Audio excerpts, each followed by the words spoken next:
That wasn't you, was it, Steven? What the hell was that?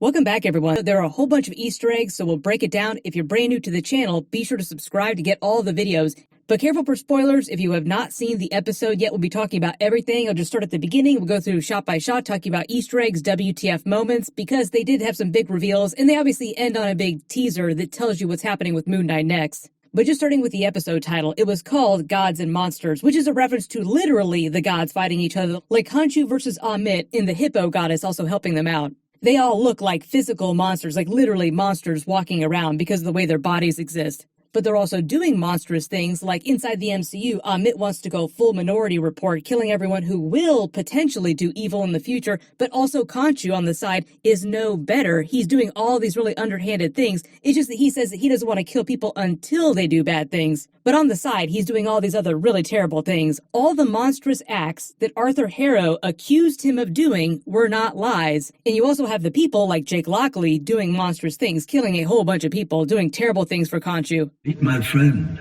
Jake Lockley. So both the gods and the people are no better than monsters.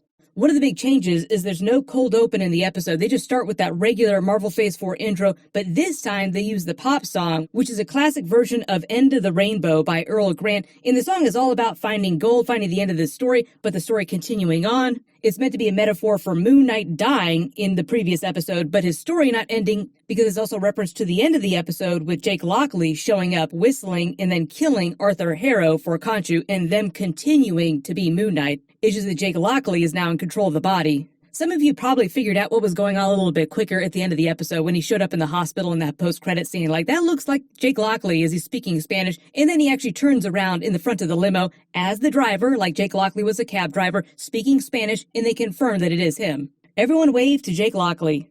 I know there's a lot of questions about the way they ended the episode with them in the mind space and them trapped in the room, them being bound up, so I will explain that when we get to that part of the episode. A lot of the ending of the episode is Khonshu messing with their head, playing tricks on them with the help of Jake Lockley, who is now in control of the body. But the actual opening scene is Arthur Harrow's men taking his body out of the water in a flashback. So we're actually seeing what happened previously, like right after they shot him. They take Ammit's stone prison so they can go back to the Great Pyramid and free her after they've taken care of most of the other avatars. I'll explain why they did that too in a second. There was a very specific order that things had to happen in during the episode so that it wouldn't cause more problems for Arthur Harrow. But most of what we saw during last week's episode with them inside the mind space and sort of like this holding area of the afterlife before they went to the Duwad, time passes differently in this version of the afterlife, so it only seems like a ton of time went by.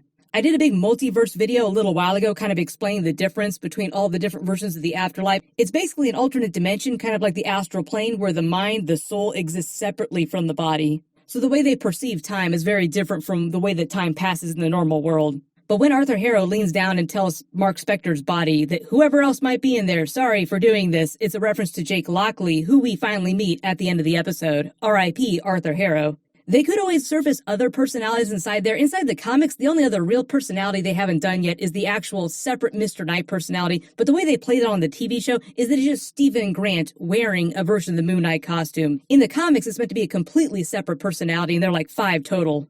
The only weird thing about this early part of the episode where Layla's trying to follow Arthur Harrow back to the Great Pyramid and kill him is that she's able to hide herself from him even though she's like right there. Like, you think he'd turn around and be like, oh, you're clearly just Layla, just hiding inside that mask there. It was funny to see Taweret try to talk to her through all the different dead bodies of the Egyptian military that he was killing him. And he does go full Obi-Wan on them too. Papers, you don't need any of our papers. You don't need to see his identification. We don't need to see his identification. They try to explain most of how all this different cosmic power works that the gods are wielding, and the way their different abilities work, how they gain more power.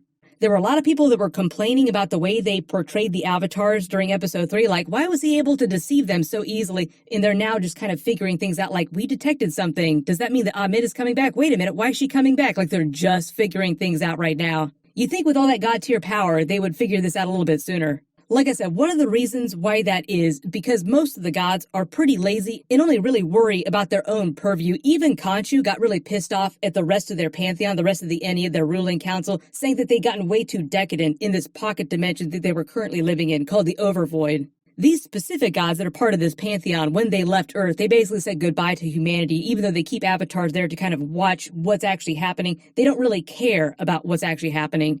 That's why they didn't get involved with the Snap or Thanos, Avengers Infinity War, Avengers Endgame, or any of that stuff. That's why when we get to Thor Love and Thunder, Gore won't totally be wrong trying to kill some of these gods off. Like, some of them are pretty terrible. Everyone getting ready to post your Gore was right memes. Like, it started with Thanos was right memes after Avengers Endgame. They even had a joke about that in Hawkeye. It's going to be the same thing, but for Gore after Thor Love and Thunder comes out.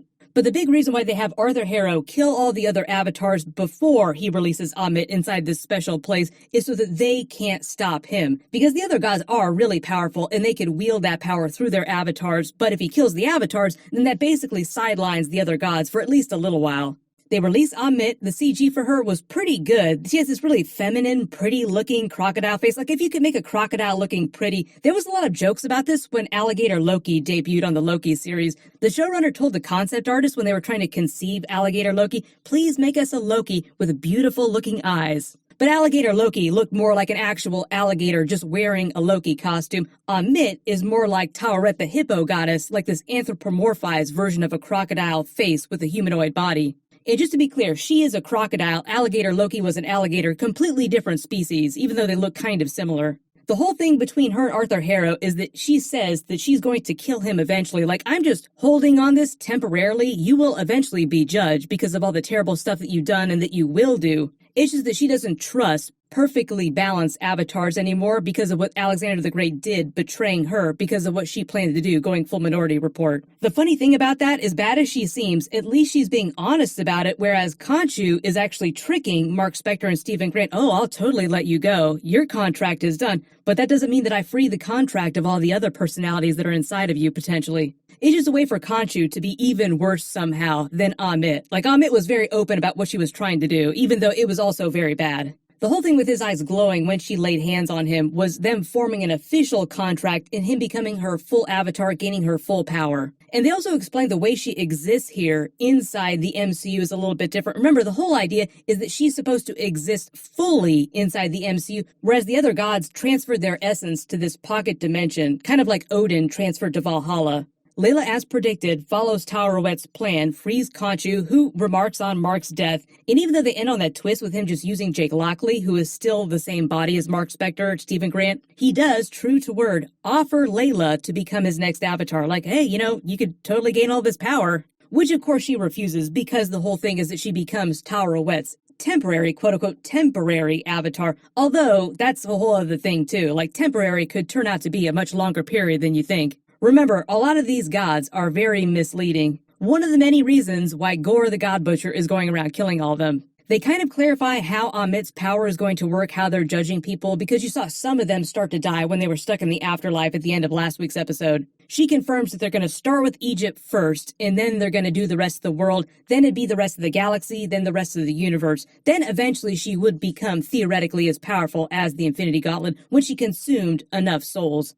They also clarify the effect, too, like you actually see the souls as they die coming into her body, making her bigger and bigger, more and more powerful. It's kind of like Khonshu becoming more powerful under the light of the full moon because he is the Egyptian god of the moon. Like, a lot of his powers are tied to the phases of the moon. That's why he turns it from night to day at the end of the episode so that he will become more powerful and Marc Spector, Stephen Grant, will become more powerful. If you're a version of Moon Knight, really what that amounts to is that you're just stronger, faster, you heal faster. Like, all your regular abilities just get a big boost to them. But he still does have a measure of his abilities during the daylight. It's just that he can't fly like he did at the night. He's not quite that powerful. Although technically he wasn't really flying, it was more like gliding.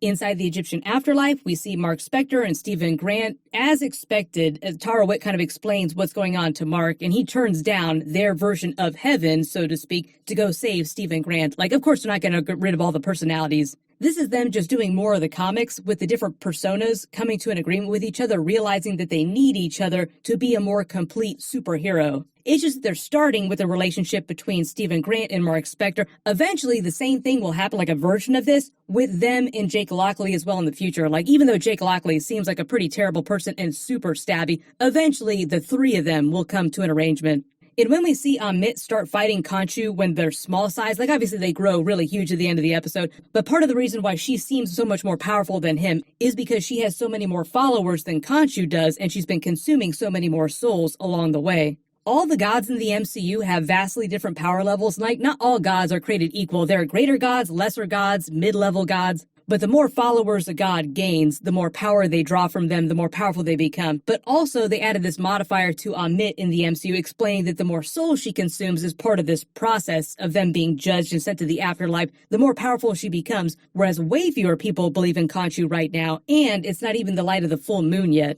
But that is why he brings out the light of the full moon at the end of the episode, so that it will even the scales between them a little bit. When he also says he chooses obliteration over mercy, it's also a reference to Gorr the God Butcher in Thor Love and Thunder, Gorr using the Necrosword to utterly obliterate the essence of all gods, their spirits too. Like when Odin dies, this is Odin's spirit, it still lives on, it just transfers to another dimension of Valhalla that they believe in, because the afterlife you go to is actually just an alternate dimension based on your own belief system, as they explained previously. But like Gorr, for instance, can use the Necrosword to utterly obliterate their living essence as well, too. So they'll be permadead. It sounds like during their fight here in the episode, they're explaining that gods can do that to other gods, too. Probably the same thing with really powerful cosmic beings, like the Celestials will be powerful enough to obliterate one of the other MCU gods. Which is another reason why you don't see a lot of the MCU gods going after the Celestials. We also just saw the Living Tribunal in one of the Doctor Strange 2 trailers. The Living Tribunal is like one of the most powerful beings inside the Marvel Universe next to the One Above All. So the Living Tribunal would also have enough power to obliterate MCU gods.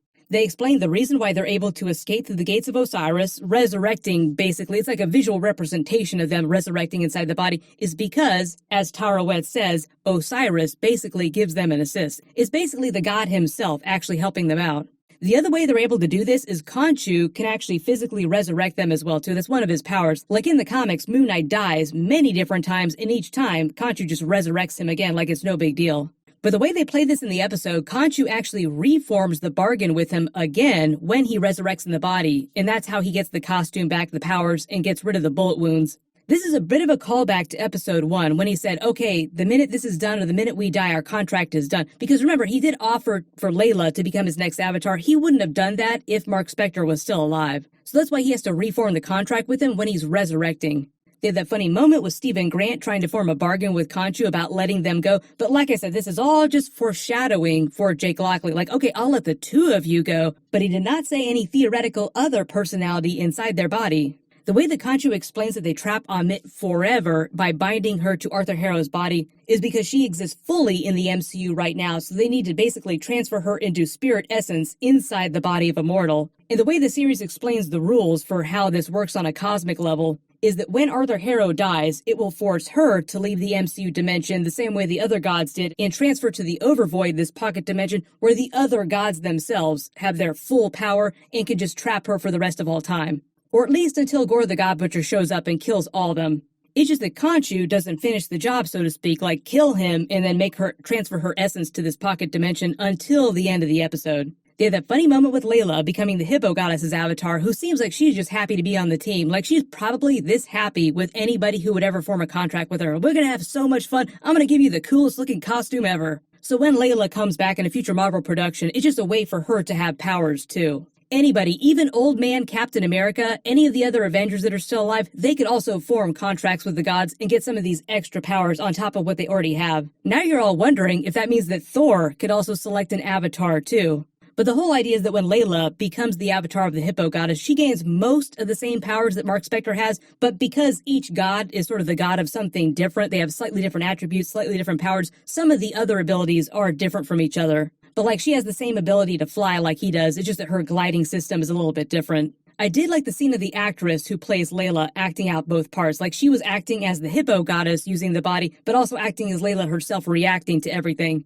Then, like I said, Khonshu changes the day to night so that he will become more powerful and thus Marc Spector will become more powerful. We see him gliding. He could have done that before just as long as it was night, but he does have his powers during the day, just not as powerful during the day. That's because Khonshu is the god of the moon, along with being the MCU god of vengeance. Then they have their giant battle royale, gods versus gods and avatars versus avatars. The reason why they have to tag team him, why it takes two of them to defeat him, is because Ammit, as we see, becomes more powerful than Khonshu because she's consuming so many more souls than Khonshu and has so many more followers. And like I said, Layla has a lot of the same abilities as Marc Spector, like enhanced strength, speed, she can fly just like him. She also has the healing factor too, like she uses her wings to block a lot of the bullets and blasts. She could probably soak them just like Moon Knight did in previous episodes, but it would hurt a lot. Like they still feel it, it's just that they heal really quickly. It's a lot like the way Wolverine's healing factor works. Like, he heals almost instantly, but every time he feels it when you stab him, when you shoot him. Then the way they play this is that Ammit has Khonshu dead to rights. She's more powerful. If he dies, then they'll lose power. So they're getting weaker and weaker as Arthur Harrow gets ready to actually kill them and try to judge them using the staff.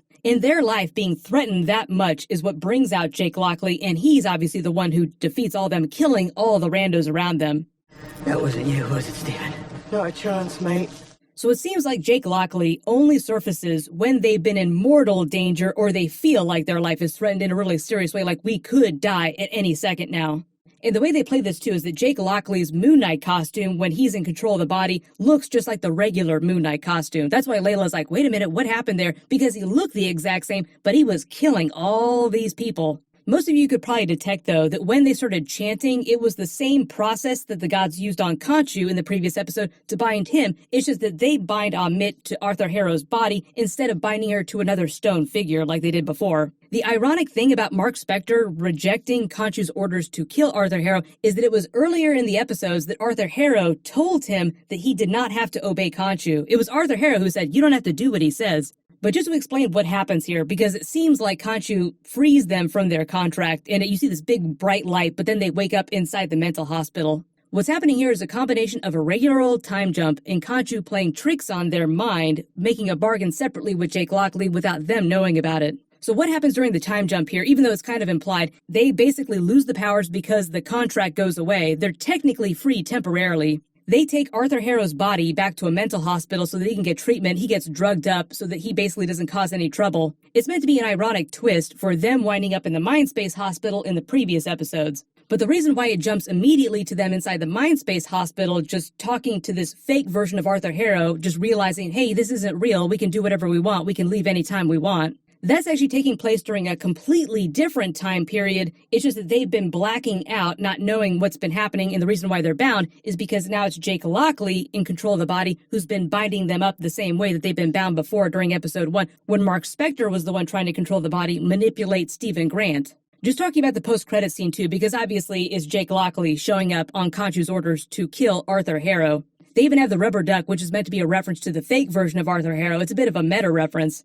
I think the way this was supposed to happen is that Khonshu frees them from the contract. They take Arthur Harrow in their just regular old human body with Layla's help to a mental hospital. Then a little bit of time goes by. Something happens to trigger Jake Lockley coming out of the body. Then Khonshu appears to him, forms a new contract with him, and they work together to hide that from both Marc Spector and Stephen Grant. And it's while Jake Lockley is in control that he tells him, okay, now you go back and you kill Arthur Harrow. So when they wake up from the mental hospital at the end of the episode, like, oh no, here we go again. It's the same thing, and there's 2 goldfish now. There's just an ambiguous time jump forward at some point in the future, and during all the dead periods where they don't remember things, that's when Jake Lockley's been in control. They've been doing stuff for Khonshu. When he kicks the stretcher, you notice on the sign over here on the left, it also says Sienkiewicz. That's for Bill Sienkiewicz, really famous Marvel artist who drew on the Moon Knight title for a long time. The license plate on their car says Spector. It's a reference to Marc Spector, like it's the same person, just a different personality. Khonshu, when he's speaking to Arthur Harrow, says, why would I ever let him go when there's all the personalities I would need inside that body? The other funny thing, too, is that Khonshu is actually wearing a suit just like he wore in the comics. It's the exact same type of suit that Stephen Grant was wearing, the Psycho Colonel Sanders suit, when he was using the powers of Moon Knight. They also play that Frank Sinatra song over them driving away about him never letting a lover go, being a reference to Khonshu never letting Marc Spector Stephen Grant's body go because they just have more personalities that he can form bargains with. Like I said, all the bad things that Arthur Harrow said happened to him came true for Marc Spector as well and Stephen Grant. He told them that Khonshu was never going to let them go, and true to his word, Khonshu is never going to let them go. But what's probably going to happen next is that Moon Knight will either come back during the Werewolf by Night Halloween special, because in his original appearance, Moon Knight just showed up as a villain on the orders of someone else to kill Werewolf by Night. They could just have Jake Lockley, the stabby one, trying to kill Werewolf by Night on Khonshu's orders. Because it also seems like they're heading up to some darker team-up, like a Midnight Suns type of team-up, Moon Knight also might come back during the Blade movie next year, too. They did tease him crossing over with Avengers 5 and other big projects, but they haven't said anything about them doing Moon Knight Season 2. I think the idea is that he'd probably show up in other people's series and movies before they do Moon Knight Season 2, if they ever do it. But if there are any big Easter eggs in the episode that you spotted that I didn't talk about in the video, just write them below in the comments, or if you have things